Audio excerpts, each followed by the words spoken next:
Let's take it slow. Where you go, I go too. And if you hit the bottom, I'm going down with you. Let's take it slow. Hey guys, welcome back to the brand new video. My name is Avdas. তো বন্ধুরা আজকে আমি করব Vivo V30 Pro এর review. আশা করি আপনাদের ভিডিওটি ভালো লাগবে। কিন্তু বন্ধুরা অনেকদিন পর আমি ভিডিও বানাচ্ছি, তো প্লিজ চ্যানেলে নতুন হলে চ্যানেলটাকে সাবস্ক্রাইব সাপোর্ট করবেন এবং থ্যাংক ইউ সো মাচ বন্ধুরা। কালকে আমার চ্যানেলটা 20,000 সাবস্ক্রাইবার কমপ্লিট করেছে, সেই জন্য অসংখ্য ধন্যবাদ আপনাদের। তো চলুন বন্ধুরা ভিডিওটা স্টার্ট করা যাক। আর ভিডিওটাকে এখনো লাইক না করে থাকলে একটা লাইক করে দেবেন। ট্রাস্ট মি, লাইক করলে আমি একটা টাকাও পাই না, আমি জাস্ট একটু মোটিভেট হই আরো ভালো এরকম কন্টেন্ট আপনাদের দেওয়ার জন্য। তো চলুন বন্ধুরা ভিডিওটা স্টার্ট করা যাক। ওকে বন্ধুরা, তো সর্বপ্রথম কথা বলা যাক বিল্ড কোয়ালিটি এবং ডিজাইন নিয়ে। এবং বিল্ড কোয়ালিটির জন্য এই ফোনের দুই দিকে আপনারা গ্লাস স্যান্ডউইচ ডিজাইন পেয়ে যাচ্ছেন, যে বন্ধুরা সামনে রয়েছে স্কোয়াড সেন্সেশন ইউপি গ্লাসের প্রোটেকশন। বন্ধুরা পেছন দিকটা দেখতে কিন্তু অসাধারণ লাগে আমার কাছে। যে ভেরিয়েন্টটা রয়েছে সমুদ্রের মতন ঢেউ খেলানো ডিজাইন টাইপের, যেমনটি দেখতে পাচ্ছেন। এবং এটা বন্ধুরা সব থেকে স্লিম ফোন 2024-এর। তো ফোনটা কিন্তু হাতে নিলেও খুব ভালো প্রিমিয়াম ফিলিংস আপনারা পাবেন। বাকি বন্ধুরা পেছনে দেখতে পাচ্ছেন রয়েছে অরা লাইট। হ্যাঁ বন্ধুরা, এটাকে আপনারা সিচুয়েশন অনুযায়ী অ্যাডজাস্ট করতে পারবেন, ওয়ার্ম টোন অথবা কোল্ড টোনে, যেমনটি দেখতে পাচ্ছেন। এটা কিন্তু লো লাইটে পোর্ট্রেট ফটোগ্রাফির জন্য খুবই উপযোগী একটা ফিচার্স। বাকি বন্ধুরা এবার যদি কথা বলা যায় ডিসপ্লের ব্যাপারে, তাহলে ডিসপ্লেতে সবার প্রথম আপনারা একটা জিনিস দেখুন বন্ধুরা, ডিসপ্লের বেজেলস গুলো কিন্তু অনেকটাই কম। এটা 2024-এর স্ট্যান্ডার্ড হিসাবে খুব ভালোভাবে মানাচ্ছে এই প্রাইস পয়েন্ট অনুযায়ী। ইনফ্যাক্ট বন্ধুরা এই ফোনের মধ্যে আপনারা 6.78 ইঞ্চেসের 1.5K রেজলিউশন 120 হার্টজের অ্যামোলেড প্যানেল পেয়ে যান। এবং ভিভো ক্লেম করেছে এই ফোনের পিক ব্রাইটনেস হলো 2800 নিট। মানে বুঝতে পারছেন এই বাজেট রেঞ্জের মধ্যে ওয়ান অফ দ্য বেস্ট। এবং আমি আউটডোরও চেক করে দেখেছি, জাস্ট পুরো ক্লিয়ারলি আপনাদের ভিজিবল হয় ডিরেক্টলি সানলাইটেও। এই নিয়ে কোনো রকম কোনো প্রবলেমই আপনার হবে না। বাকি এইচডিআর কন্টেন্ট দেখতে, মুভি দেখতে মজা চলে আসে। কিন্তু একটা জিনিস আমার ভালো লাগেনি অতটা, যে এই ফোনের মধ্যে আপনারা সিঙ্গেল মোনো স্পিকার পেয়ে যাচ্ছেন। এই বাজেটে ডেফিনেটলি ডুয়াল স্টেরিও স্পিকার দেওয়ার দরকার ছিল, কারণ এর থেকে অনেক কম রেঞ্জে, প্রায় অর্ধেক রেঞ্জের ফোনও কিন্তু আমরা ডুয়াল স্টেরিও স্পিকার পেয়ে যাই। বন্ধুরা যদি আমি কথা বলি কানেক্টিভিটি নিয়ে, এই ফোনটা একটা 5G ফোন। 5G প্রায় 12 থেকে 14টা 5G ব্যান্ডস পেয়ে যাচ্ছেন। Dual 4G 4G, wifi 6E, Bluetooth 5.3 সমস্ত কিছু রয়েছে। তো এইসব নিয়ে কোনো অসুবিধা আপনার হবে না। ইনফ্যাক্ট বন্ধুরা আমাকে অনেকেই জিজ্ঞাসা করে কল কোয়ালিটি কেমন। বাকি বন্ধুরা কল কোয়ালিটি যথেষ্ট ভালো, আমি কলিং করে দেখেছি।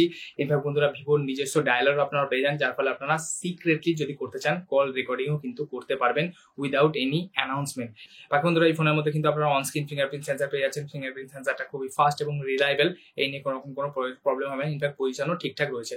বাকি এবার যদি বন্ধুরা আমি কথা বলি পারফরমেন্স নিয়ে, তাহলে এই ফোনের মধ্যে মিডিয়াটেক ডাইমেনসিটি 8200 প্রসেসর পেয়ে যাচ্ছেন, যথেষ্ট ভালো এবং পাওয়ারফুল প্রসেসর। ইনফ্যাক্ট এর সাথে রয়েছে LPDDR5X RAM, 12GB LPDDR5X RAM এবং UFS 3.1 এর স্টোরেজ। এবং আমি র্যাম রোম এবং স্টোরেজ স্পিড টেস্টও করে দেখেছি, দেখতে পাচ্ছেন যথেষ্ট ভালো স্কোরও কিন্তু পেয়ে যাচ্ছেন। ইনফ্যাক্ট বন্ধুরা এর ফলে ডে টু ডে লাইফে আপনারা মাল্টিটাস্কিং করুন খুব ভালোভাবে হ্যান্ডেল করতে পারে, জাস্ট মাখনের মতন যে কোনো অ্যাপ্লিকেশনকে ওপেন করে দেয়। এইসব নিয়ে তো কোনো রকম কোনো প্রবলেম আপনার হবে না। ইনফ্যাক্ট বন্ধুরা আমি অন্তত বেঞ্চমার্কও রান করে দেখেছি, দেখতে পাচ্ছেন প্রায় 1 মিলিয়নের কাছাকাছি আপনারা স্কোর পেয়ে যাচ্ছেন, যার ফলে এই ফোনটা একদম ফ্ল্যাগশিপ লেভেলের পারফরমেন্স কিন্তু এই বাজেটে আপনাদের প্রোভাইড করছে। এবং তার সাথে বন্ধুরা আমি CPU থ্রটলিং টেস্ট করেও কিন্তু দেখেছিলাম, দেখতে পাচ্ছেন CPU কিন্তু খুব একটা বেশি থ্রটেল করে না। তো এই সব দিকে যথেষ্ট ভালো। বাকি বন্ধুরা যেমনটি বললাম ডে টু ডে লাইফে আপনাদের কোনো রকম কোনো অসুবিধা হবে না। ইনফ্যাক্ট বন্ধুরা আমি গেম খেলেও দেখেছি, গেম খেলে আমি 60 FPS আর আশপাশ যথেষ্ট ভালো ফ্রেম রেট পেয়েছি।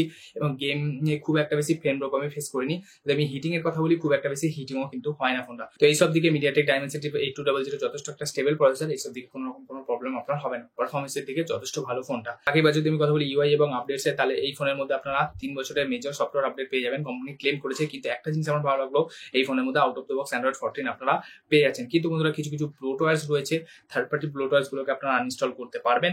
বাট বন্ধুরা যে ফার্স্ট পার্টি ব্লোটওয়্যারস আছে সেগুলো কিন্তু আপনারা আনইনস্টল করতে পারবেন না। ভিভো এটা সব ফোনই দেয়, ফ্ল্যাগশিপ ফোন থেকে শুরু করে যে কোনো ফোনে, তো এটা তো আপনারা পেয়ে যাবেন।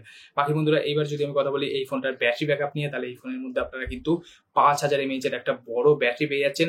এবং তার সাথে প্রোভাইড করেছে 80 ওয়াটের একটা চার্জার, ইন দি বক্স 80 ওয়াটের একটা চার্জার পেয়ে যাবেন।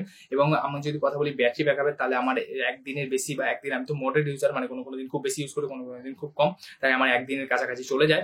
বাকি আপনারা যদি একদম হেভি ইউজার হন, তাহলে হয়তো সন্ধ্যেবেলার মধ্যে আপনাকে আরো একবার চার্জ করতে হতে পারে। বাকি যদি আমার মতো মডারেট ইউজার হন, তাহলে হয়তো 1.5 দিনও চলে গেল। তো ব্যাটারি ব্যাকআপ খুবই ভালো। ইনফ্যাক্ট বন্ধুরা যদি আমি কথা বলি 80 ওয়াটের চার্জার দিয়ে এই ফোনটাকে 45 মিনিটে 0 to 100% ফুল টু চার্জ হয়ে যায় এই ফোনটা। ওকে, তো এইসব নিয়েও কোনো প্রবলেম আপনার হবে না। ফাইনালি বন্ধুরা এবার যদি আমি কথা বলি ক্যামেরাজের ব্যাপারে, তাহলে এই ফোনের ক্যামেরাও কিন্তু দুর্দান্ত। এবং আমি ক্যামেরা নিয়ে অলরেডি অনেক ফোনের সাথে ভিডিও বানিয়েছি, অবশ্যই এই ভিডিওটা দেখে নেবেন। উপরে আই বাটনে আমি পিন আপ করে দেবো এবং নিচে ডেসক্রিপশনেও দিয়ে দেবো, অবশ্যই একবার চেক আউট করে নেবেন, এই ভিডিওটা দেখে নিতে পারেন। বাকি বন্ধুরা এই ফোনের মধ্যে আপনারা 15 মেগাপিক্সেলের ট্রিপল ক্যামেরা সেটআপ পেয়ে যাচ্ছেন, যেমন যেমনটি বন্ধুরা দেখতে পাচ্ছেন 50 মেগাপিক্সেলের টেলিফোটো, 50 মেগাপিক্সেলের মেন এবং 50 মেগাপিক্সেলের আলট্রা ওয়াইড। বাকি ফ্রন্টেও কিন্তু 50 মেগাপিক্সেলের ফ্রন্ট ক্যামেরা আপনারা পেয়ে যাচ্ছেন। বাকি বন্ধুরা কিছু ক্যামেরা স্যাম্পল আপনাদের প্রোভাইড করে দিলাম, যেমনটি বন্ধুরা দেখতে পাচ্ছেন অসাধারণ লেভেলের ফটো আপনারা ক্লিক করতে পারবেন, যেমনটি বন্ধুরা দেখতে পাচ্ছেন। এবং বাকি বন্ধুরা জাইসের যে কোলাবোরেশন করেছে তার ফলে অসাধারণ লেভেলের ফিল্টার্সও আপনারা পেয়ে যাবেন। বাকি বন্ধুরা যদি আমি কথা বলি ভিডিওগ্রাফির ব্যাপারে, তাহলে এই ফোনের মধ্যে ফ্রন্ট এবং ব্যাক দুই দিকেই আপনারা 4K এর অপশন পেয়ে যাচ্ছেন, যেটা দেখে আমার খুবই ভালো লাগলো। কারণ এই বাজেট রেঞ্জের মধ্যে ফ্রন্ট ক্যামেরা খুব কম সংখ্যক ফোনই কিন্তু 4K ভিডিও রেকর্ড করতে পারে। এই জিনিসটা দেখে আমার খুবই ভালো লাগলো। ইনফ্যাক্ট বন্ধুরা পোর্ট্রেট ভিডিওর সাপোর্টও কিন্তু এই ফোনের মধ্যে রয়েছে। বাকি বন্ধুরা আর বেশি কিছু বললাম না, ক্যামেরা নিয়ে অবশ্যই ডিটেলে ক্যামেরা টেস্ট করেছি, সেই ভিডিওটা আপনারা দেখে নিতে পারেন, উপরে আই বাটনে পেয়ে যাবেন। ওখানে আপনারা জানেন আমি আলাদা করে ক্যামেরা টেস্ট বানাই, তাই ওখানে আপনি ভিডিওটা পেয়ে যাবেন। তো ফাইনাল যদি বন্ধুরা আপনারা আমাকে ভার্ডিক্ট জিজ্ঞাসা করেন ফোনটা কেমন, ফোনটা এই প্রাইস অনুযায়ী যথেষ্ট ভালো, ক্যামেরা ফোন হিসাবে তো যথেষ্ট ভালো ফোন। বাট ওই একটা জায়গায় আমার একটু প্রবলেম বলে মনে হয়েছে যে মোনো স্পিকার প্রোভাইড করেছে, কারণ এই বাজেটে অবশ্যই ডুয়াল স্টেরিও স্পিকার দেওয়া দরকার ছিল। বাট বন্ধুরা যদি আপনারা একটা বেস্ট ক্যামেরা ফোন চাইছেন এই বাজেটের মধ্যে, তাহলে আমার মনে হয় one of the best phone এটাই। আপনারা চোখ বন্ধ করে ক্যামেরা ফোন হিসাবে এটাকে পিক করতে পারেন। স্পেশালি জাইসের যে কোলাবোরেশন দিয়েছে, যার ফলে অসাধারণ লেভেলের হয়ে গেছে এই ফোনটার ক্যামেরা। তো বাস বন্ধুরা, আশা করি আপনার ভিডিও ভালো লেগেছে। আমার ভিডিওতে পুরো শেষ অবধি সাথ দেওয়ার জন্য অসংখ্য ধন্যবাদ। Bye bye.